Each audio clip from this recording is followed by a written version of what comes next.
Today, we're going to speak about a subject that I wanted to tackle since a long time. And it's the subject of style icons. It's hard to think of modern day style icons. Yes, it's always the same. When we think about what is your style icons, always say, well, we are quite immediately taken back to Hollywood. Yes. Cary Grant, Gary Cooper, Fred Astaire, Clark Gable, whoever, but people from the 1930s, 1940s. But when the question continues and people ask, but yes, that's nice, but what are your current style icons? And that is to say, the people you really admire for their style. I can speak for you, both of us, we are embarrassed. Is that right? Yeah, it is difficult. You know, back in the day, people wore classic clothes every day. Yes. And now it's more the exception in many cases than the rule. And this is why it's not so easy. Like we can see Daniel Day-Lewis dressed in a suit and say, wow, he's super stylish. But That's of course, right. he plays many other roles and he's dressed differently. And in everyday life, he may be dressed differently too. So that's a big change in the modern day. I agree with you, darling, but let's try to push this subject a little bit further, because I would say that would be the first layer of answer that, yes, that's true.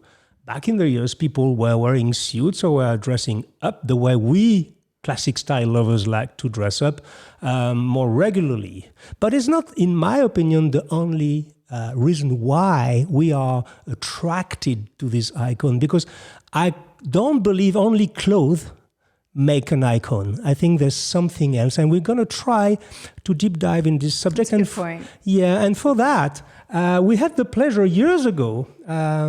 We didn't have many contact with him the last 2-3 years, but we had a good contributor. You know that in Parisian Gentlemen, we from time to time we had guest contributors, and this one was called Benjamin Wilde. I think he's a doctor. He is, and he went on later to also publish a book with Thames and Hudson. Yes. It was a biography of Cecil Beaton. Yes, the biography of Cecil Beaton, yes, a fantastic book. Actually, it worked very well. Yes, and it did well. I think he's a fashion historian, he's a lecturer, and he wrote for us, back in the years, a very interesting piece of writing about Fred Astaire, Gary Cooper, and Cary Grant. And the title that I adore is Astaire, Cooper, and Grant, They Don't Make Them Like That Anymore.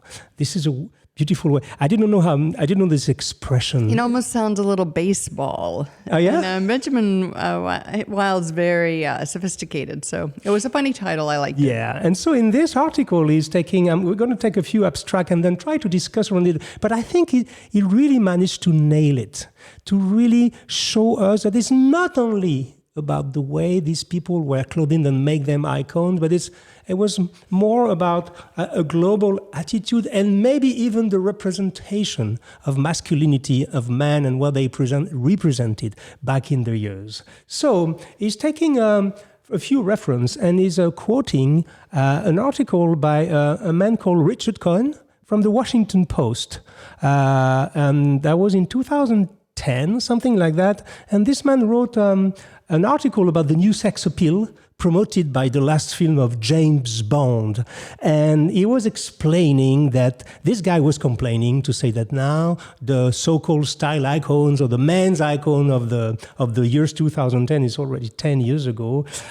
It was all about men's pectorals and glutes and not about man's personality and gumption. So the stage is set. It is, and 10 years ago, especially, that was a huge focus, was being physically fit. Yes. Not that it's not today. I think today, men and women both are trying to lose weight. It seems like more focused on diet, balance with exercise, but we're talking about a decade ago. It was really a focus on physical fitness. Yes. And periods shift, things change, life's a cycle. So it's interesting comparing it to the Hollywood, age of golden Hollywood. It is interesting. And he says in this article that this debate about man's societal role and public presentation gives a new twist to the age-old discussion, and we agree with that, about great men or about style icons, about the people we can identify or we try to identify to, particularly from the days of the golden years of Hollywood. So Cohen suggests that man's current focus on physical perfection, as you said, was in 2010, has emasculated him. So he goes very far. Wow. Mr. Cohen. It's a strong statement. It's a strong statement. To make the point, so he compares, and we're going to deep dive. We're going to make an experiment in this show. We're going to listen to old movies. I prepared two extracts from a movie with Fred Astaire and one with Cary Grant, because first of all, it's interesting for what we're going to say, but this is so charming. There was some kind of a different music back in these years. Absolutely. More poetry, maybe. Something very different. There was some nuance, let's say. Yes. And so he compares Daniel Craig's James Bond. I think it's called Casino Royale. It was in 2010 with Cary Grant's, the character of Roger Thornhill in, of course, North by Northwest, which is a fantastic film by Alfred Hitchcock in 1959. And he says, Cary Grant, for all his good looks, represented the triumph of the sexual meritocracy, a sex appeal that was won by experience and savoir-faire, know-how, so by qualities, and not by deltoids and pectorals and other such things than any kid can have. And have you any comments on this? Cary Grant, he was very into his career. He really enjoyed being an actor. And he had the philosophy that if he pretended to be who he wanted to be, not who he was trying to be, who he wanted to be, that he would eventually become that person. So he's, completely engaged in what he's doing. So this is an interesting example. Yes. And the question we're going to ask now, because, after Benjamin Weil continues by saying that maybe Cohen's argument doesn't really stack up because he said, Bond is zeitgeisty. That is to say, and you said it, it was the zeitgeist of the time. The subjects of the times. Exactly. And that maybe that Mr. Grant will not appeal that much to movie goers or to people who want to see something else. Well, honestly, I'm really ready to challenge that, because when I ask young people these days who they worship, and specifically who they admire more than worship, in our classic style industry, the name of Cary Grant is coming more often than Daniel Craig. Yes. And we all understand. So the question is, what does this mean for those men hailed as icons of style from the silver screen, that is from Hollywood? This question, we're going to explore it, and we're going to look at three different leading men. All right. Fred Astaire, born in 1899, beginning of the century, died in 87. Gary Cooper, probably my personal style icon. Born soon after. I love him for real. He's a fantastic, because I love Frank Capra, so I cannot love Gary Cooper. Understand. He was born in 1901, so 2 years after Fred Astaire, and he died a little bit younger in 61. And Cary Grant, born in 1904. So those three men were born within the same 5 years, although they are extremely different in terms of character and morphology. Astaire was theatrical. Do you agree with that? Absolutely, yes. It was an incredible. He brought life into any room he entered. Yes. And Cooper was taciturn. I want to make sure we have the same definition of taciturn. We say taciturn in French. Sort of stoic, maybe integrating a lot of cerebral thought and things that he does. Yes, and not really ready to talk. Yes. Taciturn means, not very interested, very inside himself. And so, Astaire was theatrical, Cooper was taciturn, and Grant was trendy. He was extremely concerned, and that's something I didn't know. We all look at Grant as he is, a style icon. He doesn't need any. No, he was trendy. He was himself trying to copy others and make sure he was following the right. He had the eulogised. Which I understand this example is going to play right into what you're saying. Yes, because we're going to play a little bit later. So let's speak about Astaire quickly. And what is funny is that we recorded, 2 days ago, a show on proportions and statures and for the slim, skinny guys and shorter guys, skinny and shorter. Well, yeah, this was mainly just skinny guys. Yes, and we took Astaire as an example. We did. Do you remember what we gave as advices? Oh, well, we just said use a larger lapel than you would normally, because skinny guys think they have to get a skinny lapel. We said maybe draw attention to the something on the lapel button, like a boutonniere. That's right. Or a lapel pin to widen. Use textures, a lot of maybe vests, things that bulk up your wardrobe. There's a few things. That's exactly, you good, darling. So, slender and short in stature, Astaire favored wide big lapels. That's what you just said, typically on double-breasted jacket. Yes. Just as you said, to emphasize the width of his upper torso and the thinness of his waist, because this guy was particularly thin at the waist. He was a dancer, so he had to be very careful, I suppose, about his diet. But he was training like a beast every day. I think he probably didn't have to worry about his diet. Exactly. He moved a lot, let's say. So there's one thing we never mentioned here, is that his jackets were usually without vents. It's sort of surprising, because he moved and danced and jumped and swirled, and you'd think that you would need those vents open, but apparently not. No, because he said jackets were usually without vents so as to hug the hips and create a crisp silhouette, as Astaire flung himself across the stage and across the screen. Okay, maybe we're going to see a revival of ventless jackets. Well, the only thing with ventless jacket is that you have to be fit, because you have no possibility, you have no space to move. But in terms of formal jacket are most of the time ventless. That's right. Because they are more strict and they literally stick to your body. Then I said pocket squares, of course, as you said, for Astaire, and boutonniere added color and texture to dark-colored suits and further emphasized the width of his chest. Yes. He had a little problem with his head, which was variously described as being akin to Mickey Mouse. So he had a big head. A big head. So that's why he was broadening his chest to make his head a little bit smaller visually and more proportionate. That's sense. Astaire. Do you want to move to Cary Grant? Sure, let's go. Let's go. Cary Grant is a little bit more complicated to explain, because for many people they say, oh, Cary Grant was like a beauty of nature, he had natural beauty, which is absolutely not the case. Clothes were used to conceal Cary Grant's physical imperfections. And his physical imperfections were, he had a very thick neck. This is a first world problem, ladies and gentlemen. Okay.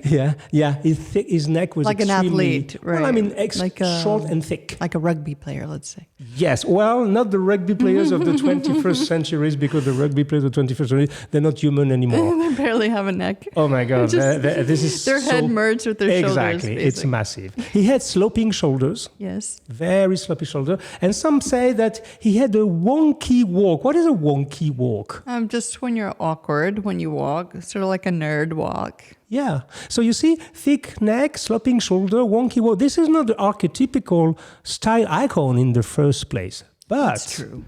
But whilst narrower armholes on jacket create the illusion of height, this is what we always say, remember your armholes, large tie knots and shirts with higher color help to balance the proportion of the necks. Oh, so he was doing larger tie knots, sort of to give the illusion that his neck was bare, let's say. And choosing his shirt color a little bit higher to lengthen, yes. To stretch this impression. Very clever. So he knew what he was doing, this guy. And acutely sensitive to how he appeared on the film. This is an incredible story I told you yesterday night. Can you believe that in November 1952, Cary Grant decided to retire from Hollywood, or for a short time, because I guess he was called by a big studio and with a big check, he came back. But he decided to retire for a short period of time because he thought that he was too old.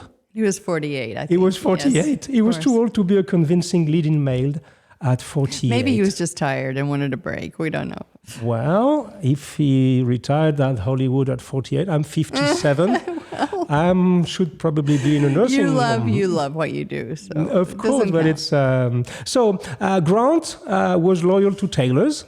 Many people know that, who served him well.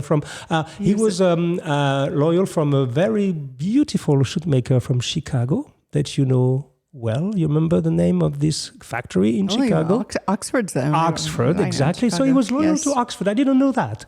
So it's Oxford with double X, not to mix with Oxford, the town in England, or in, I think there's another Oxford in South Carolina, is that correct? No, in Mississippi, sorry. And so Oxford from Chicago, and he was loyal also to Howes and Curtis and Kilgore on Savile Row. Yes, he was, of course. And so he was, Benjamin says that shopping on both sides of the Atlantic, he was familiar with English and American styles from his upbringing. Grant's image possessed the confidence of the new world and the charm of the old world. We can add that I think we had a discussion about that with Lorenzo Cifanelli 3 weeks ago, that they dressed also Cary Grant a couple of times. Yes, Cifanelli. When he was shooting film in Cinecittà in Rome. See. So he was a tailor freak. He was really using bespoke tailor.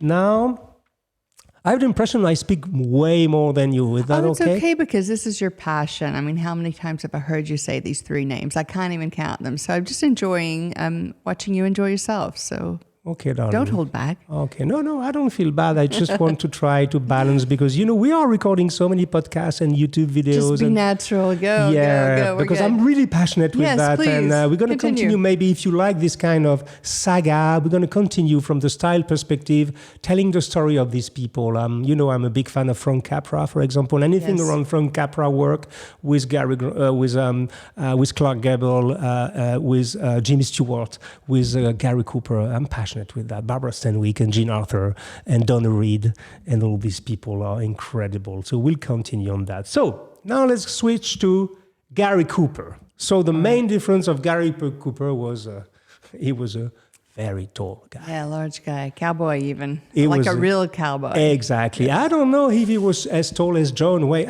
Was John Wayne very tall? He appeared tall. I don't know his height. So I didn't know, but Cary Cooper was very loyal to Brioni. Oh, really? Yeah, in Rome. Anderson and Shepard on Savile Row, and Brooks Brothers in New York, among others, because he was dressing everywhere. But it's very interesting that I hope Brooks Brothers will recover. This is an icon of the style. We know they are going through some difficult time with COVID. They filed for bankruptcy, but I'm pretty sure they're going to recover because it's a staple.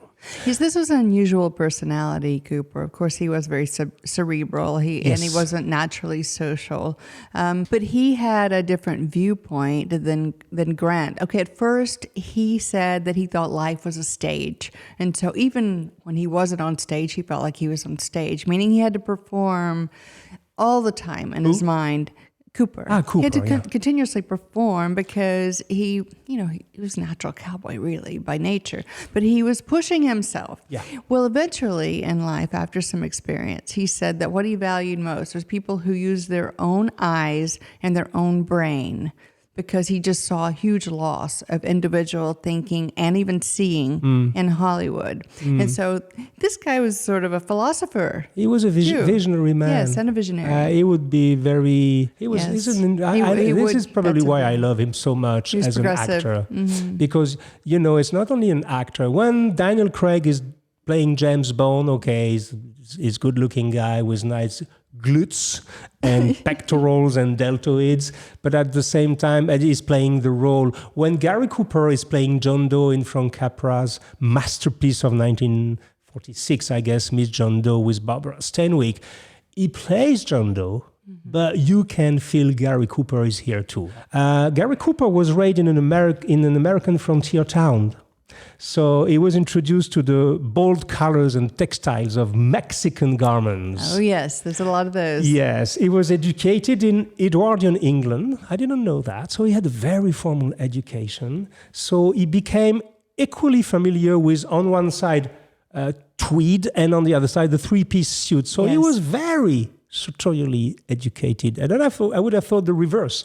Yeah, people don't realize that he was erudite to some degree. Yes. And that's a good piece of information when you're trying to put it all together to describe his elegance. Exactly. So now we just deep diving in the differences, because Benjamin Wilde, in this beautiful article he wrote for us, he says, more so than Astaire and Grant, whose sartorial style was sometimes so polished, and that's true. Fred Astaire and Cary Grant, they were extremely polished, that it looks positively clinical. We can see, for example, Cary Grant in his three-button Kilgore suit in North by Northwest. This is, and a matching grey tie. This is almost clinical. I mean, this is very, very conservative and clinical. Of course, with Fred Astaire as well. But later in life, Fred Astaire said, the older you get, or the better you get, not the older, the better you get, the more mistakes you can make. So he was really obsessed early on. But then later, he relaxed a little bit, but he could carry off mistakes because he was among the greatest of the great. Of course. And you said something to me yesterday when we were discussing this show, that he said, when you reach a level when the more you make mistakes, but if you are okay with your mistakes, it becomes your style. It becomes your style. Yeah. Yes, that's right. I love that. Yeah, and it's, sort of this stream of consciousness type of way of behaving too. People who are too concerned with being perfect, they tend to self-sabotage. Yeah. When they release themselves a bit and just allow themselves to make mistakes, they eventually become smarter, gain more credibility, and as we said, it becomes their style to be at ease with themselves. Yeah. So, on the contrary of Cary Grant, who was very clinical, Cooper seemed to enjoy the mix of different textures and colors. Of course, he could. He had the body for that. He was tall. And I love this 1952 film, High Noon. This is a Western film, cowboy film. In France, it's called Le Train sifflera trois fois. This is a very famous movie that all the kids and teenagers have seen. This is this Cooper. He's trying to save a little town from the bandits, the renegades, and he's alone as a sheriff, and the guy alone will save the whole town. And in High Noon, he plays the world-weary Marshal Will Kane. We have a glimpse of Cooper's sartorial play as he wears a dark polka dot string tie. We're going to put pictures of that. A dark polka dot string tie with a black and gray striped waistcoat in a Western. That was very daring, to say the least. And unlike many of the other males in the film, Cooper's character also wears a penny color shirt, this small club called. So it was very interesting. So now let's talk about what makes these people so iconic, because we just started maybe the second layer of the cake.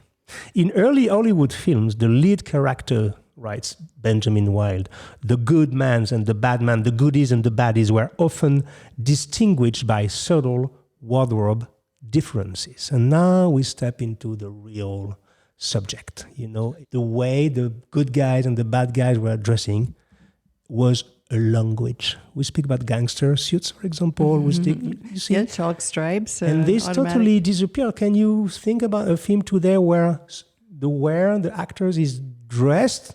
I mean, not a superhero, of course, say something about him. I'm not sure. I think we lost a little bit that. I don't think people want to go that route, because dressing classically becomes more like a cosplay. If they're trying to say something like, I'm dressing gangster, or I'm dressing a certain style to communicate something. Because a lot of people feel like if they go too far, that classic style becomes something else. Yeah. Maybe that plays into the picture.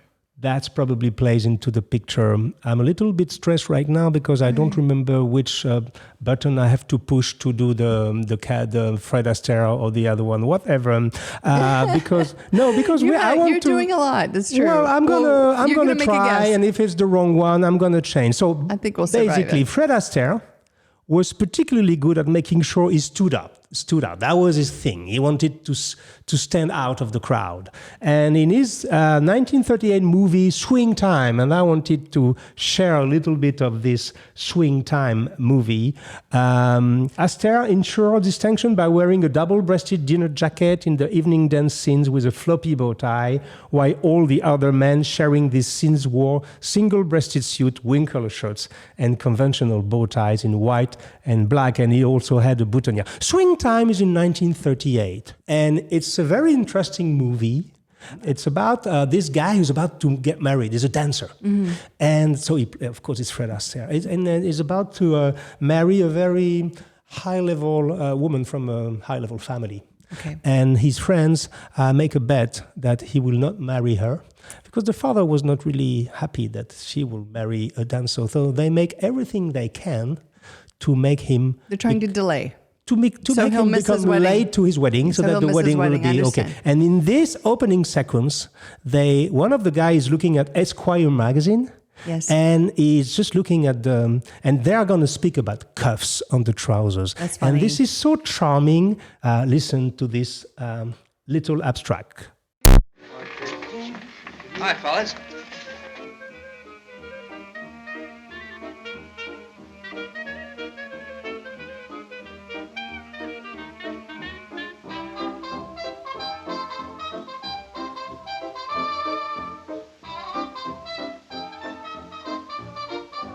Oh, look.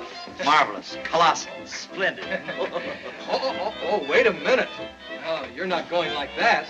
Why, of course. Big church wedding. Girl's family very social. Whole town there. Well, I guess it doesn't really matter. Just a hick town. What doesn't matter? Last year's trousers. Last year's trousers. No cuffs. No cuffs. No cuffs? Who ever heard of cuffs on these? Are you serious? Ah, don't be ridiculous. Oh, maybe he's wrong. Wait a minute, let's see that. Well, what do you think of that? Well, you know, you're in a hurry and everything. You're liable to Sure, you overlook get it. it Wait fixed a in no minute. time. Garnett? Yeah? You want it on the telephone? All right. Just a minute, I'll answer it for you, Lucky. It'll only take about 5 minutes. Hello. Hello, John. Will you hurry? Well, tell him the minister's here. Margaret's been ready for an hour. We're all waiting for him. All right, I'll tell him. You're getting but I don't see. Who was it? It was the minister. He said to take it easy. He'll be about a half hour late. Oh, good. Now, you see, look, there's plenty of material. Now, I'll take him down and have him fixed. No, you don't. Pop, you take him down to Smith's and have him back in 5 minutes. You want 2 cups on them? Yeah, one on each leg. Yeah. And hurry up. Tell him I gotta have him back right away. And while we're waiting... How charming. It's mesmerizing. All this is mesmerizing. This is think. there's poetry inside that. It's and true. How is there a film today where they do 2 minutes of the opening thing about cuffs, and Esquire magazine and Astaire was so concerned about the cuffs on his trouser. This is another era. And this That is maybe, another era. yeah. Hopefully, we'll help some people catch the bug to watch some older movies. Yes, and it's not it's not about the cuff itself. It's about what it communicates to others. That's the whole idea. Yes, it was so very the distinction, and we continue with Benjamin Wilde. The distinction that these stars of the past attain through the way they are dressed reveals how much the film industry has changed today, and this is so true. Absolutely. And with it, how our notion of the icon has totally changed. We speak about something totally different. When Astaire, Cooper, and Grant were making films, Hollywood, and I said this so many times, I like this small anecdote. Hollywood had an increasing number of makeup artists, of stylists, of costume designers, but even with all these amenities at hand, all these stars often dressed themselves, sometimes with their own clothes. This personal touch of an actor being responsible for his own wardrobe is also something, it's a far cry from today, because today an actor's wardrobe is sourced for him frequently endorsed by a couturier or by a brand, and they don't even choose what they're going to wear anymore. That's right. It's not in their hands. And this is why also this makes a huge difference. Because you imagine when Gary Cooper was playing a role, he was choosing his own clothes by himself. That is to say, it was his interpretation of his character, except cowboys or maybe, when you were... I'm sure they had directors for costume. And Yes. I'm thinking the string tie that you Yes. mentioned earlier is probably a bolo tie. Exactly. So you understand that personality is particularly important. Of course. When pondering the nature of icon, and this is what maybe we lost a little bit, personality. For film stars of the golden age of Hollywood are never revered for their dress alone, and that's what I wanted to say. They are not revered only because they were dressing well. Fred Astaire, Gary Cooper, and Cary Grant, they are worshipped and eulogized for what they represented. Most often, and this is the core of what we wanted to share with you today. What they represented most often was about moral integrity or an aversion to excess, or of which their dress was a key signifier. And this is very, very, very important to understand. For example, when Ralph Lauren was speaking about Gary Cooper, I don't know why, they knew each other, obviously. He spoke about the actor being convincingly authentic. Wow. He says he was handsome, honorable, and honest. When Giorgio Armani, for example, speaks about Cary Grant, he says that he thinks, I don't know if they met each other, but he was speaking of him as he possessed an easy manner. His ready wit was charm, completed by his ability to wear clothes effortlessly. There's also a key word for that. And the truth was probably different, actually, because Grant was putting a lot. He was fully engaged. He was trying to copy others also. Well, I'm sure he developed his own style through that eventually, Yes. but he really cared, we can say. Fred Astaire was similarly focused on the perfection of his appearance, but his personal, and some say that his relationship with Ginger Rogers suffered by that because he was obsessed. He was so obsessed. Yeah. Well, he always said, think big. He said, try to be right and do everything with style. So this was his obsession. Yeah. And it made him who he was. So. Yes, but it says also in the text that above all, Astaire puts effort, relentless effort, into making his vision about the art of dance look perfectly effortless. And if there's one guy in the world who looks perfectly effortless when he dances, this is Mr. Astaire. I really love this guy He too. says that if you do something, no matter what it is, even if it's not dancing, if you can make it look easy, then you've succeeded. Exactly. Now we move to another abstract, but first of all, there's another concept that Benjamin is putting here. It's about the technology, how technology changed the world, and how, at the time of Cooper, Grant, and Astaire, the word paparazzi didn't exist even. So there was a very different relationship to the public.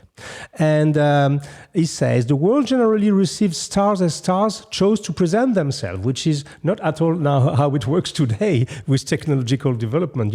Anne Wintour, which was the editor-in-chief of Vogue magazine back in the years, she used to say, 10 or 15 years ago in the New York Times, that, she was to say in Vogue that we were all dressing now not for us, but for the New York Times style photographer Bill Cunningham. And this is true today. We dress for Instagram. We dress for other people. You understand? It's a good analogy for sure. We don't dress for ourselves. We don't dress. And that's true. We have to be honest. We try, Sonya and I, to still have this, but we are also permeable to the gaze of others. We have to be honest with that. I think most people are, and maybe we should be transcending that a bit more than we do. Exactly. Let's decide to make this effort. Okay, I agree. So we're in a different world. Technology is probably the single most significant factor that has transformed the film industry. I agree. And perceptions of its leading star styles. The film between the 30s and 50s, the one I love so much, used clothing to provide audiences with visual cues about the actor's state of mind and emotions. That's exactly, oh my gosh, thank you, Mr. Wilde. Say it again. Say that these people used clothing, yes, like we do use clothing, to provide audiences with visual cues about our state of mind and our emotions. Okay. This is so important. Everything is said in one That's nice. sentence. And now we're going to move to something also which makes the whole difference. We are in another world, literally, because the scripts of these earlier films were also very different than those of today. You know, as much depended on the actors' chemistry with one another to convey a point. We're gonna. I can't resist one more time to share with you a dialogue. 40 seconds of a very famous dialogue in North by Northwest, where Cary Grant's character, Roger Thornhill, becomes acquainted with his heroine, Eve Kendall, played by Eva Marie Saint, on a Chicago-bound train. And it goes like this.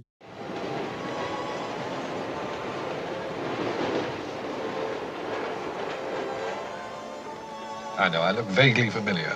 Yes. You feel you've seen me somewhere before. Mm-hmm. Funny how I have that effect on people. It's something about my face. It's a nice face. You think so? I wouldn't say it if I didn't. Oh, you're that type. What type? Honest. Not really. Good, because honest women frighten me. Why? I don't know, somehow they seem to put me at a disadvantage. Because you're not honest with them? Exactly. Like that business about the 7 parking tickets? What I mean is, the moment I meet an attractive woman, I have to start pretending I've no desire to make love to her. What makes you think you have to conceal it? She might find the idea objectionable. Then again, she might not. Think how lucky I am to have been seated here.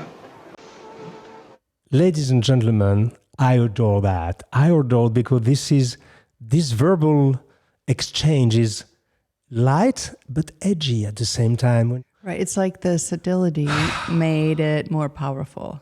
It's And isn't that incredible. a strange concept? The more subtle you are, the more powerful you can be. Yeah. That's an oxymoron. It is an oxymoron. And you know what this creates? And this is also the feeling. This is why these people are icons. It's also about the elegance of attitude, you can participate to that. You can imagine the rest. It's not crude and now we're going to read together because that's the comparison Mr. Wilde is doing in this article with this conversation in the North by Northwest with Cary Grant and another one between Daniel Craig's Casino Royale and Vesper Lynn, played by Eva Green. This is the same kind of thing. They are in a train and they speak, but you will see that in 2010, the tonality is very, very different. Let's go, darling. You play the woman. I'll just jump into the middle of the scene. What else can you surmise, Mr. Bond? About you, Miss Lynn? Well, your beauty is a problem. You worry you won't be taken seriously. Which one can say about any attractive woman with half a brain? True. But with this one, overcompensates by wearing slightly masculine clothing and being more aggressive than her female colleagues, which gives her a somewhat prickly demeanor. And ironically enough, it makes it less likely for her to be accepted and promoted by her male superiors who mistake her insecurities for arrogance. All right. By the cut of your suit, you went to Oxford or wherever and naturally think human beings dress like that. But you wear it with such disdain. My guess is that you didn't come from money and your friends never let you forget it, which means you're at that school by the grace of someone's charity, hence the chip on your shoulder. Now, having just met you, I wouldn't go as far as calling you a cold-hearted bastard, but it wouldn't be a stretch to imagine that you think of a woman as disposable pleasure rather than meaningful pursuit. So, as charming as you are, Mr. Bond, I'll be keeping my eye on our government's money and off your perfectly formed arse. You noticed my arse? Even accountants have imagination. So, you see the difference. We come back to the glutes. We started with the glutes, we Yes. come back to the glutes. We're in 2010. It's the same kind of situation. They're attracted to each other, and then you're okay. It's a smart ass conversation in the James Bond style, and maybe the comparison is a little bit exaggerated. But how charming and subtle and restrained and was this relationship between this man and this woman in North by Northwest, and how crude and even uninteresting, I must say. This is Well, it's a sort of a difference between flirting and just being sexy. So the first one was more had more type, I would say, levels of thought. yes, And I'm missing a word, but it was just more rich yes, in the conversation. And this is just outright trying to be sexy. So I think there's an art, Yeah. I think, between a man and a woman called flirting, Yeah. which is not exactly being overtly sexy. I agree with you. Let's finish this beautiful piece of writing. Mr. Wilde said, Richard Cohen's personal anxiety might diminish if men like Cary Grant return to Hollywood blockbusters, but unfortunately, it won't happen, at least not in the immediate future, because film and the clothing their stars sport can generally only impress if they engage with the zeitgeist and if in some way they endorse contemporary societal morals. Presently, people want male action figures to be well-toned, so that is what they will get. As Tom Paine has explained, our relationship with celebrity and fame is complex, as we reserve the right to worship and denigrate our idols as we deem fit. This has always been the case, but developments in social media, and that's so true, have conspired to give us, the viewers and the voyeurs, even more power to get our own way. Can I finish reading this? This is a beautiful please do. text. It is hardly coincidental that many of the Hollywood stars whom we acknowledge as icons, they reached the peak of their careers before the word paparazzi was coined in the 1960s. Today, our stars don't last long at all. Huh? We know that very well. Even if they do burn more brightly than their predecessors when under the spotlight. This explains why we no longer have real icons. And that explains why when I'm asked, I'm very embarrassed to answer. For Hollywood figures of the past like Astaire, Cooper, Grant, we can add a lot of them, Jimmy Stewart, Clark Gable. This is actually rather good news for them because they will be remembered as real icons. They will continue to inspire, and they inspire me. They inspire you also, darling, perhaps more than ever. They inspire a lot of young people that are part of our community because they now represent something immutable. They represent something steadfast. They represent something so different to today. And as the characters remain timeless and appeal to us because of their distance and difference, so too will the clothes they wore to work. Their magic. The end of man may be nigh, but at least we'll go out looking grand and buff. This is a beautiful piece of writing. Flash forward 10 years, we have an even stronger dilution. We have Netflix, we have Amazon, we have streaming. So we're going to see many more people come onto the scene. So it's going to be more and more difficult to stand out. Yes, and I apologize, darling, if I've been speaking a lot on this one because you know my passion for these three people. I think you prepare a show on some, as far as I know. It'll be a surprise. It's an American. We can't say his name for the moment. I'll give you initial AJ, and we'll it's just AJ. see. So you try to guess. It's about a style icon. We can say that, right? Probably the most famous that you've never heard of. And this is gonna be for a next episode of Sartorial Talks. Bye bye, everybody. Take care of yourself. Nice work, Hugo. Yes, we had once again a blast. We spoke for 50 minutes. So we give you an appointment for the next episode of Sartorial Talks. Bye, my friend. Bye-bye. Thank you, darling. You've been great. Thank you.